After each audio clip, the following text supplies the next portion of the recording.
Okay. Okay, God's morning mga kapatid. Ngayon po ay araw ng Tuesday, April 8, 2025. At sa araw pong ito, tayo muli ay dadako sa ating devotion at tayo po ay tutungo sa ating talata mula po dito sa Isaiah 54:17. At pamagatan po natin itong Forged in the Fire, Unbroken. At sa ating pagpapatuloy, tayo po ay sasamahan sa ating aking partner ngayong araw na ito upang tayo po ay basahin natin ang talatang ito. At tayo po ay manalangin. God's morning mga kapatid, sabi nga po sa Isaiah 54:17. Ngunit mula ngayon wala nang sandatang gagamitin laban sa iyo at masasagot mo ang anumang ibinibintang sa iyo. Ang mga lingkod ko'y aking ipagtatanggol at sila'y bibigyan ng pagtatagumpay. Ito ang sabi ni Yahweh. Panginoon naming Ama, maraming salamat po sa panibagong araw na ito, Panginoon. Maraming salamat po sa iyong mga salita na aming mapapakinggan ngayong araw na ito, na siyang aming babaunin sa aming maghapon na ito, Panginoon. Maraming salamat po sa patuloy na pagmamahal at pagbibigay mo sa amin ng pusong mapagmahal, Panginoon. Nang sa ganun ay may share din namin sa iba ang pagmamahal na ipinagkakaloob mo sa amin, Panginoon. Maraming salamat po sa patuloy na paggabay at pag-iingat na ipinagkakaloob mo sa bawat isa sa amin. Tinataas din po namin sa inyo, Panginoon, ang mga may sakit, Panginoon, na kasama namin dito sa pag-aaral ng iyong salita at sa lahat ng mga nakakakinig ng iyong mga salita na iyong gagamitin ngayong araw na ito. Kagalingan po ang aming hiling sa bawat isa sa kanila. Maraming salamat po, Panginoon. Ang lahat ng ito ay aming itinataas sa inyong pangalan. In Jesus' name, Amen. Amen. At isang mapagpalang umaga ngayong araw na ito. Ating mga unang kasama, si Pastora Pe, nandiyan na. Reggie Mendoza, yan, kasama rin natin sa mapagpalang umaga po. Sir Reggie, yan, kay Nay Edna Arosena, Nay Winnie, Patual, Ate Marta, kasama na po natin ngayong umagang ito sa oras na ito ng 6 a.m. At yun, dako na po ulit tayo dito sa ating talakayan. Sabi nga, Forged in Fire. Doon sa Amplified Version, pag binasa po natin ito, no weapon that is formed against you will succeed. And every tongue that rise against you in judgment, you will condemn. Sabi nga, ito po yung peace, righteousness, security, and a triumph over opposition. Sabi nga, this is the heritage of the servant of the Lord, and this is their vindication from me, sabi na ating Panginoon Diyos. Yan po, says the Lord. Napakaganda ng pangakong ito. At sa pangako ito, sa talatang ito, na pinamagatan nating the Forged in the Fire o yung Unbroken, ay isang napakalakas, na sabi nga ay napakaganda at napakamakapangyarihang pangako ng ating Panginoon Diyos sa atin. Ang sumulat nito ay walang iba kundi si Propeta Isaias. At sa aklat ng Isaiah, ito po ay si Isaiah po ay isang lingkod ng ating Panginoon Diyos na nagsilbing tagapaghatid o propeta ng ating Panginoon Diyos sa Panginoon. Ito po ay sa lugar ng Judah. Ito po ay nangyari noong ika-8 siglo, o 8 BC. Siya po ay ang isa sa mga lingkod ng ating Panginoon Diyos ng panahong yon. Noong panahong yon ay nakaranas ang Israel ng matinding pagkawasak at pagbihag ng mga Babylonians. Para lang maintindihan natin ang konteksto ng talatang ito. ang Jerusalem ay nasira at maraming Israelita ang nadala, no, sa um, tawag nito parang na-exile o sabihin natin pagkakatapon, no? They are exiled, no? At sa gitna ng kanilang panghihina at pangangamba, nagpadala ang Diyos ng mensahe sa pamamagitan ni Propeta Isaias na nagbibigay ng pag-asa at pangako ng panunumbalik sa ating Panginoon Diyos. At dito sa ating talakayang ito po'y nagpapakita sa atin na kung paano ang ating Panginoon Diyos ay nangangalaga. Ang Diyos ay nagsabi doon sa talata na nasa natin na wala ng sandatang gagamitin laban sa iyo. Ibig sabihin, hindi na tayo magiging biktima ng mga kaaway o anumang masasamang plano ng mga laban para sa atin. Sabi nga, ito po yung pagtatanggol at pagtatagumpay ng ating Panginoon. Ito po yung nagpapatunay na sabi nga doon sa talata at sumunod na talata, ang mga lingkod ko'y aking ipagtatanggol at sila'y bibigyan ng pagtatagumpay. Ibig sabihin, hindi na tayo nag-iisa sa ating mga laban. Ang Diyos ay laging nasa ating tabi, po, at nagbibigay ng lakas at tagumpay. Ano man ang ating pagsubok, ito po yung nagbibigay sa atin ng pagpapatibay na katulad ng ating title ngayon, Forge, no? O yung isang pagpapanday sa atin o isang paglilinis sa atin. Tila sa mga panahon na ito, ang apoy at ang ay nagsisilbing paghubog sa atin ng Panginoon Diyos upang makita, upang ma-purify, upang maalis ang anumang mali sa ating pagkakalikha ng Panginoon Diyos. At sa talatang ito ay nagpapaalala sa atin ang pagsubok ay parang apoy na nagpapalakas sa atin. Ang apoy ay maaaring masakit, hindi ho ba? Pero magiging matibay tayo dahil dito. Palitan natin, ang pagsubok ay maaaring mahirap, subalit mapapatibay tayo nito. Ang forge in the fire o yung unbroken ay isang magandang paraan para ma-internalize natin, ma-meditate natin ang talatang ito na Isaiah 54:17. At kumbaga ang mga pagsubok sa ating buhay ay parang apoy na nagpapalakas sa ating pananampalataya. Parang nagiging mas matibay tayo dahil sa mga pinagdadaanan natin.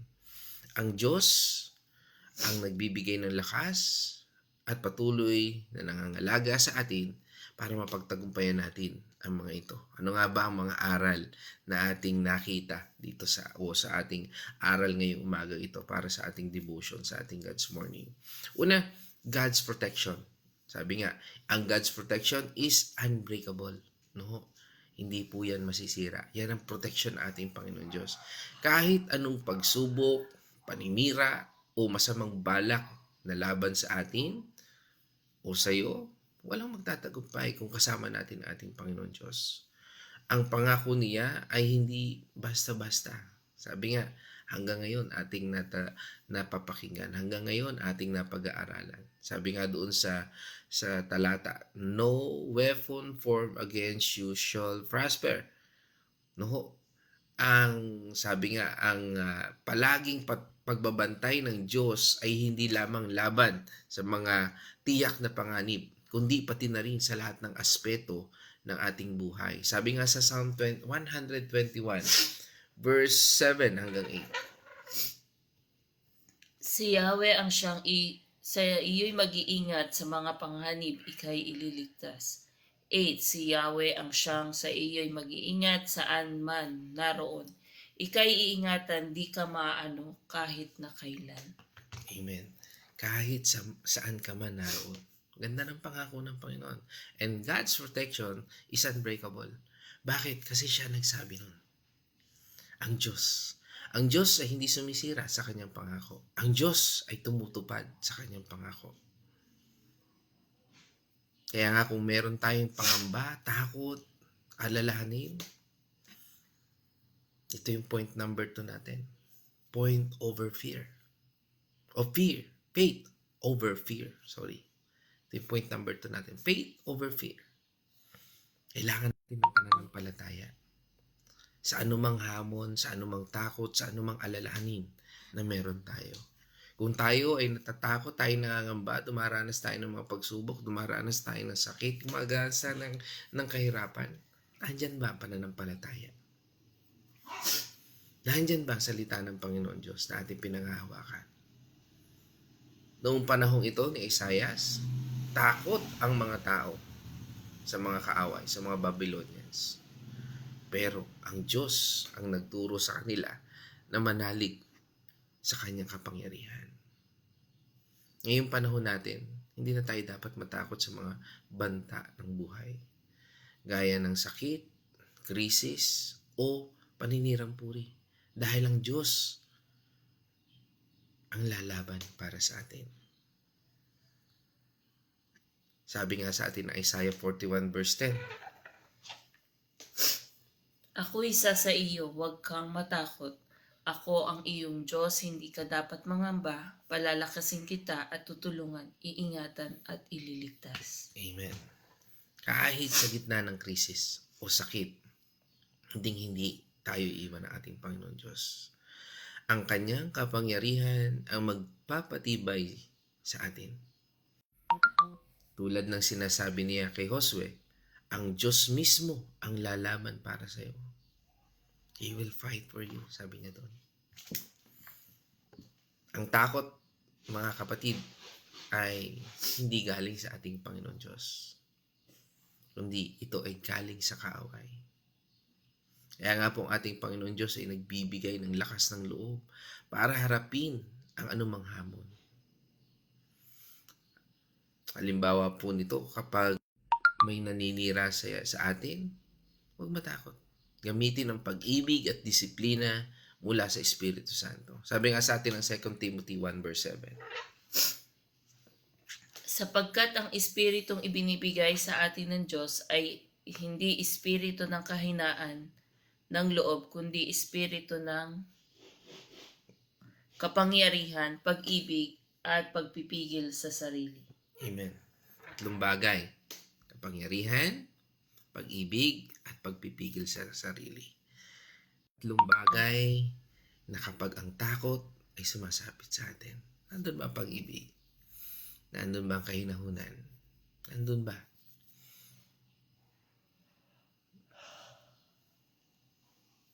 Ang presensya ng Panginoon Diyos. Sabi nga, sa ating buhay, kailanman, hindi tayo iniiwanan ng Panginoon Diyos. Pero malimit sa ating buhay, nalilimutan natin siya. At naiisang tabi natin siya. Minsan nga, nagiging last resource pa natin siya. Kaya kung minsan, nagiging last result din siya sa buhay natin.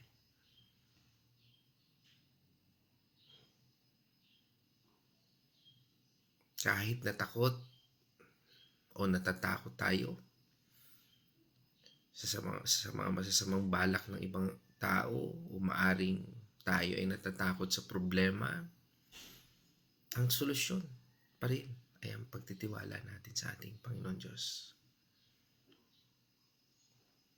Tulad ni Haring David, pinagkatiwala niya ang kanyang pangamba sa ating Panginoon Diyos. Saan pong paraan? Sa pamamagitan ng pananalangin. Psalm 56, verse 3 and 4.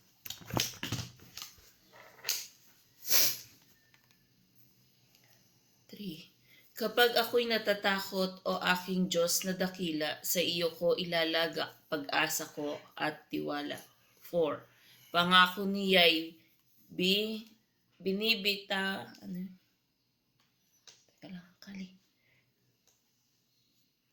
Pangako niya'y binibitaway pinupuri ko ng lubos tanging sa iyo. Umaasa't nananalig ako sa o Diyos, sa tao ring katulad ko, hindi ako matatakot.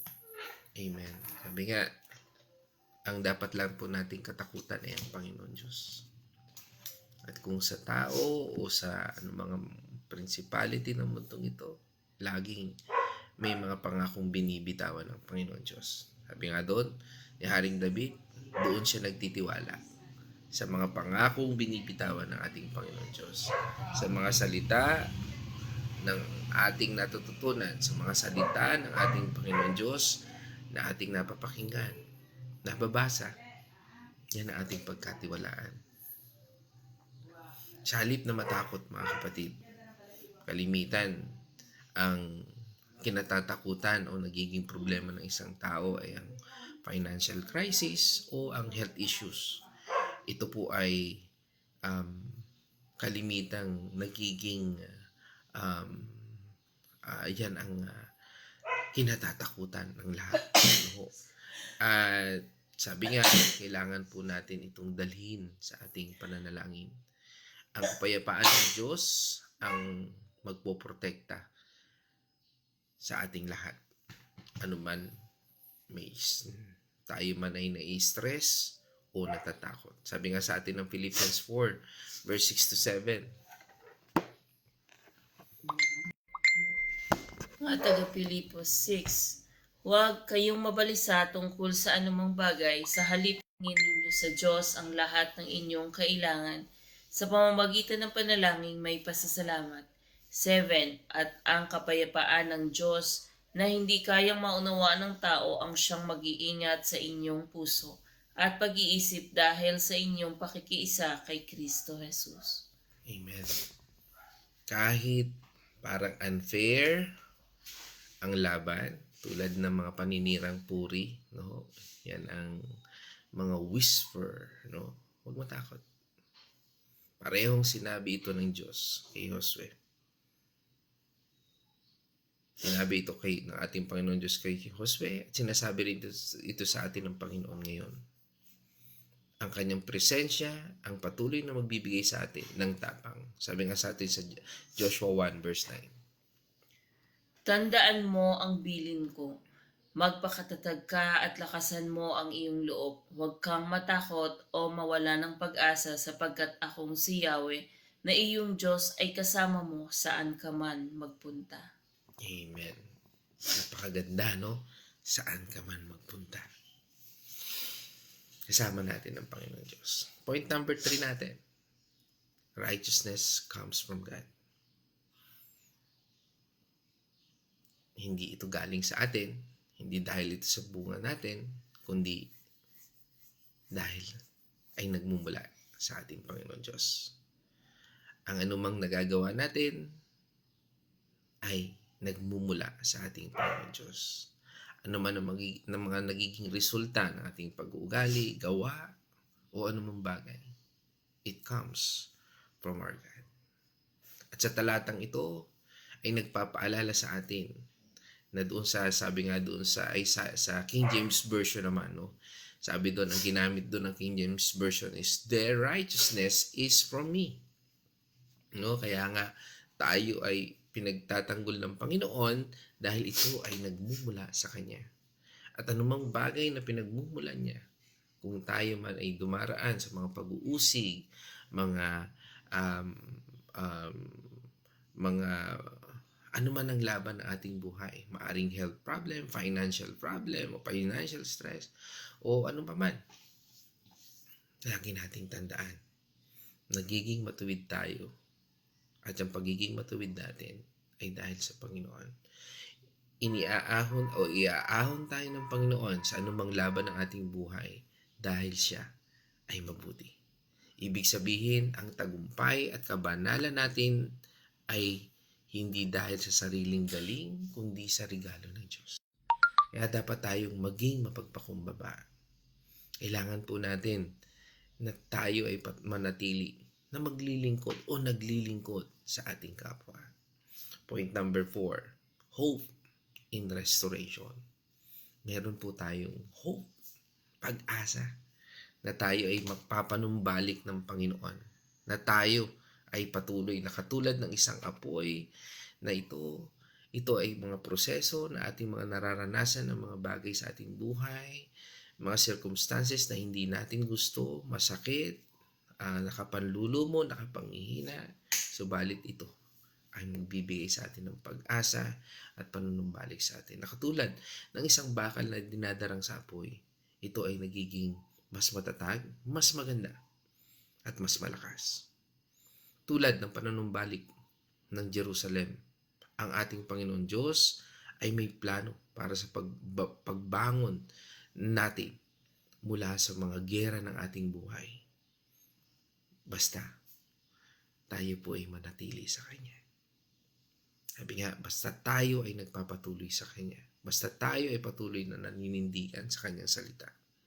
At dito sa ating talata sa Isaiah 61, verse 1 to 4 ay nagpapatungkol sa atin sa panunumbalik natin sa ating Panginoon Diyos. Sabi nga doon sa Isaiah 61, verse 1 to 4. Isaiah 61, 1 to 4.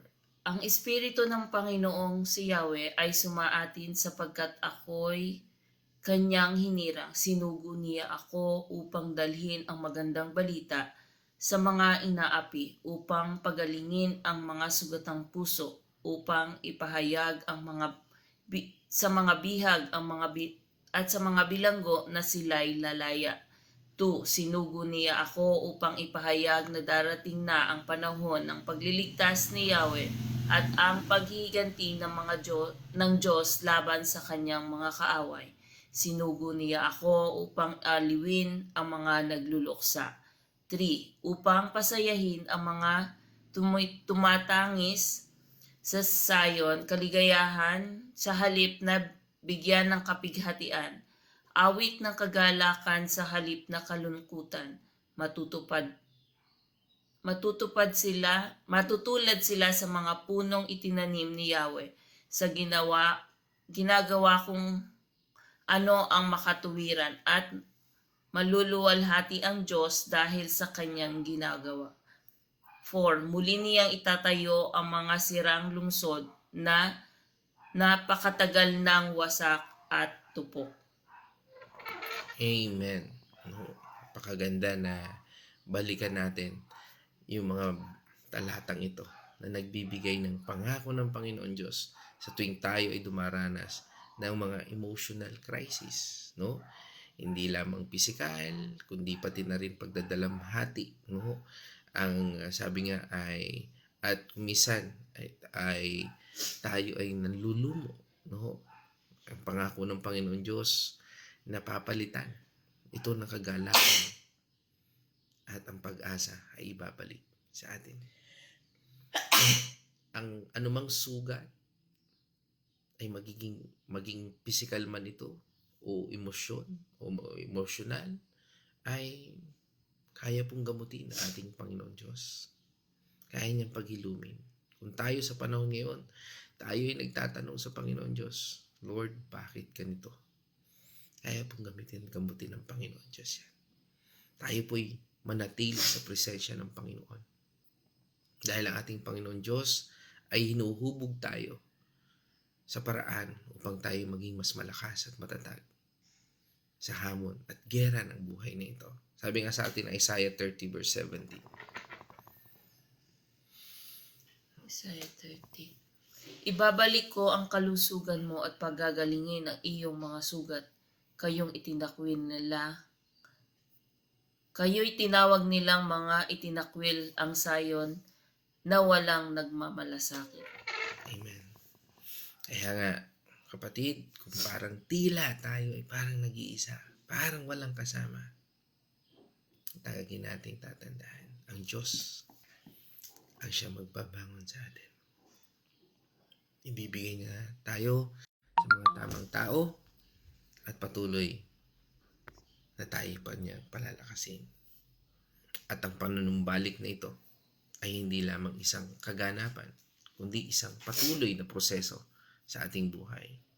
Ang Diyos ay nagbibigay ng pagbabago ng ating kaluluwa at nagbibigay ng patnubay sa ating buhay. Sabi nga sa atin sa Psalm 23 verse 3, Pinananumbalik ang aking kalakasan at pinapatnubayan niya sa tamang daan upang aking parangalan ang kanyang pangalan. Amen. Mga kapatid, sa panahon na parang unfair ang buhay, o may sabihin natin, unfair fight ang ating nararanasan, gaya ng depression o maaring financial struggle o paninira, tandaan na ang Diyos ay nagwagi na sa krus. Ang laban mo ay laban niya. Sabi nga, if God is for you, who can be against you? Lagi po natin gamitin ang salita ng Diyos bilang sandata. Sabi nga sa atin ng Efeso 6 verse 17, mga taga-Efeso 6:17. 17. Isuot ninyo ang helmet ng kaligtasan at gamitin ang tabak ng Espiritu na walang iba kundi ang salita ng Diyos. Amen. Gamitin natin bilang isang sandata para kondenahin natin ang mga negatibong salita o paratang na nakakasira maaring sa atin o sa iyo. Mga kapatid, sa ating pagtatapos, ang Isaiah 54:17 ay hindi lang pangako ng proteksyon, kundi paalala na ang Diyos ang tunay na game changer sa lahat ng laban natin. Kahit mahirap, mahalagang tandaan natin na ang Diyos ay laging nasa ating tabi at hindi tayo mag-iisa sa ating mga pagsubok. Sabi nga, game changer. Bakit? Kung ang sitwasyon mo ngayon ay tila parang hindi maganda, lagi mo tandaan na walang pinangako ang Panginoon Diyos na masama laban sa atin. Sabi nga yan, Jeremiah 29 verse 11. Ang plano ng Panginoon Diyos ay upang bigyan tayo ng masaganang buhay at ikasisiyan natin. Ang ating pananampalataya ay parang bakal na nagiging mas malakas kapag idinadarang sa apoy. Kaya sa tuwing nakakaramdam tayo ng panghihina, lagi po nating tandaan ang pangako ng Diyos. Walang sandatang gagamitin laban sa iyo at masasagot mo ang anumang ibinibintang sa iyo. Purihin ating Panginoon Diyos, at sa ating pagtatapos, nais ko naman ng hinga ng huling pananalita para sa ating aral ngayong araw na ito ng April 8, Tuesday. Mula dito sa Isaiah 54:17, ang ating partner. Magandang umaga po muli sa ating mga kapatid. Napakagandang assurance po ng ating Panginoon mula sa ating pinag-aralan ngayong araw na ito, na kahit na anong sandata daw po ang manakit sa atin, kahit anong dito sa mundong ito ang siyang manira sa atin, ay hindi po magtatagumpay sapagkat meron tayong shield, meron tayong protection na nanggagaling sa ating Panginoon. Basta mananatili lang tayo sa Kanya, huwag tayong hihiwalay sa ating Panginoon. Palagi po nating siyang uunahin sa lahat ng ating mga gagawin, at siguradong ang mga pinag-aralan po natin ngayon, yung mga protection na ibinibigay sa atin ng Panginoon, ay mapapasa atin. Basta magpatuloy lang po tayo sa ating Panginoon. Maraming salamat po sa inyong lahat, at mag-ingat po tayo. Amen. So, purihin natin Panginoon Diyos. Dahil dyan, nais ko naman acknowledge ang ating mga partner online at mga nakasama natin. Kasama natin ngayon, no? Ito po ay kauna-unahan po pala si Sir Reggie Mendoza, no? Mamaya titignan ko yung profile, kasi dito sa profile niya parang nakikita ko ay manok. Parang sabungero yata si Sir. Yan, no? Kasi manok ang kanyang profile, no? At kasama rin natin si Pastora Fe, no? At yan, pagaling po kayo, Pastora. Yan, at kasama rin natin si Nay Edna Rosena, no? Sabi nga, mapagpalang umaga po sa ating lahat. Pagpalain nawa po tayo ng ating Panginoon. Amen.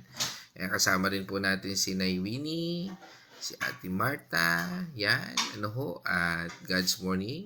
Sabi nga rin ni Ate Cindy at ng lahat, mga pagbati, sa pagbati ni Nay Winnie, no, sa Patwal family, yan, Dalangin Family, Artillaga, yan. Yan. Yan. Good morning din po, Pastora Pe, Ate Marta. Salamat po sa pagbati. No? Yan. At kasama rin natin ang Kuya Chris. Yan. Ayan. At patuloy na pagbati natin sa ating lahat. No? At sabi nga ay salamat po. At sa patuloy na ating pagdalo. No? Yan. Salamat din po mga kapatid. At yan ba? Kasama rin natin si Brother Vincent Castillo. Isang mapagpalang umaga sa iyo, kapatid. Kumusta ka na? Naway tayo makapagkwentuhan man lang. Kumusta ka na? Matagal ko na huling pagkikita ko na sa kapatid kong ito ay bago pa siguro mag-pandemic. 2018, 2019, ganyan. Kay Vincent Castillo. Palaging mag-ingat, kapatid. At laging manampalataya sa Panginoon. Yan. Yan. Kasama rin natin si Pastor Noriel. Yan. Ng KC Chapel, Kingdoms Chapel, no? At kasama rin natin si Sister Alma Tatel na diyan sa Pila, Laguna. Kasama ang ating mga kapatid diyan sa lugar ng Pila, Laguna. At patuloy po tayong maglingkod sa ating Panginoon Diyos. At patuloy po nating ipalaganap ang salita ng ating Panginoon Diyos. Ngayon, umaga ito, nais po nating batiin ang lahat. At sa ating pagtatapos ng ating daily devotion dito sa ating God's Morning, tayo po ay manalangin. Let's all pray. O manaming Diyos na makapangyarihan, salamat Panginoon sa pagkakataon na muli ay binuksan mo ang aming isipan, damdamin at paalala ng kalakasan sa aming patuloy na pananampalataya sa iyo. At sa aming pananambahan, sa aming patuloy na paglapit sa iyo, salamat Panginoon sa iyong pag-akap ng pagmamahal. At patuloy na pagkakaloob ng kalakasang nagmumula lamang sa iyo. At sa araw na ito, Panginoon, patuloy namin idinadalangin ang pasasalamat ng proteksyon, kagalingan, at patuloy na patnubay sa lahat ng aming pangangailangan. Naniniwala po kami that you are our provider.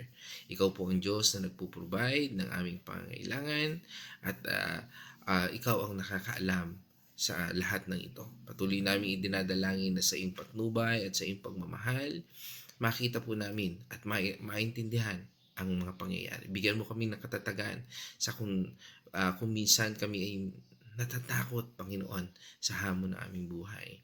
Ito ay nagpapaalala sa amin, Panginoon, na ikaw ang Diyos na kailanman ay hindi kami iniiwanan at iiwan.